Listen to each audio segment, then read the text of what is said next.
大家好，我是小丽，今天分享一个西红柿鸡蛋汤的做法。像我这样做，蛋花漂亮，简单又好喝，一起来看一下。准备2个西红柿、1个鸡蛋、几根小葱。我们先把西红柿清洗干净，在表皮划出10字花刀，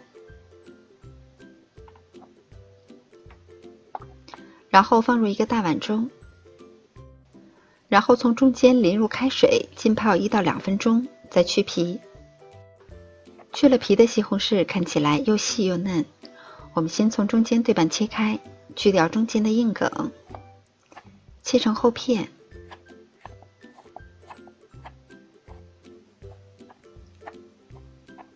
再切成条，最后切成小丁。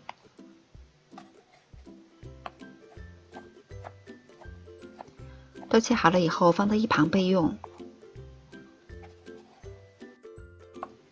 我们分别把葱叶和葱白切成葱花，然后放到一旁备用。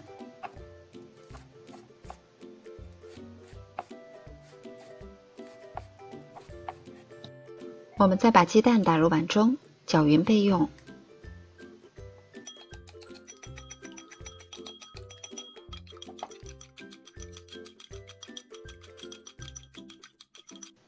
在锅中放入少许的植物油，油热以后下入葱花，开小火炒出香味儿。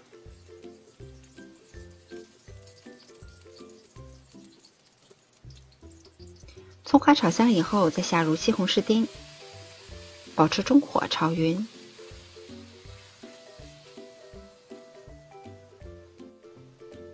我们可以在炒西红柿的时候加入少许的盐，这样西红柿会更容易出汁。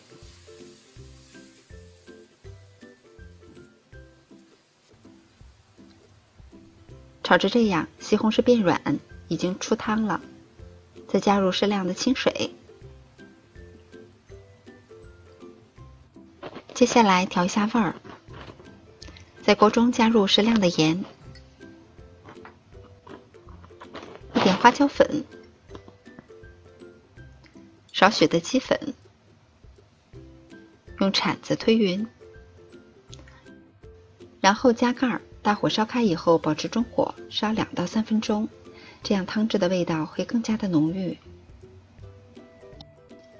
然后再少量多次的在锅中淋入水淀粉。水淀粉呢，我们建议少量多次的来添加，这样比较好容易掌握浓稠度。每次淋完水淀粉，要等锅中的汤开了以后再淋下一次。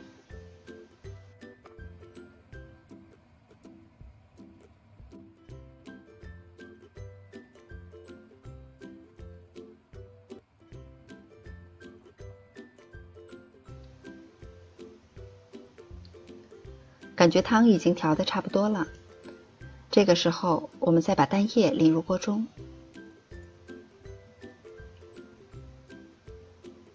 蛋液刚入锅的时候，不要马上就推动，静止大约5秒钟。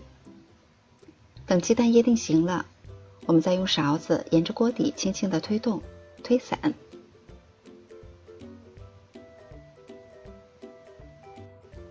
这个时候关火，再撒上一点葱花，就可以装碗上桌了。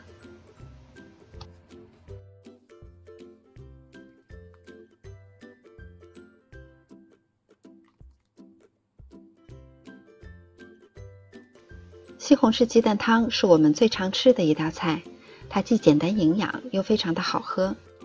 像我这样做，1个鸡蛋就可以做出满满的一锅汤，而且味道特别的浓郁，全家人也都会喜欢的。你也赶快试一下吧。我是小丽，感谢您的收看，明天见。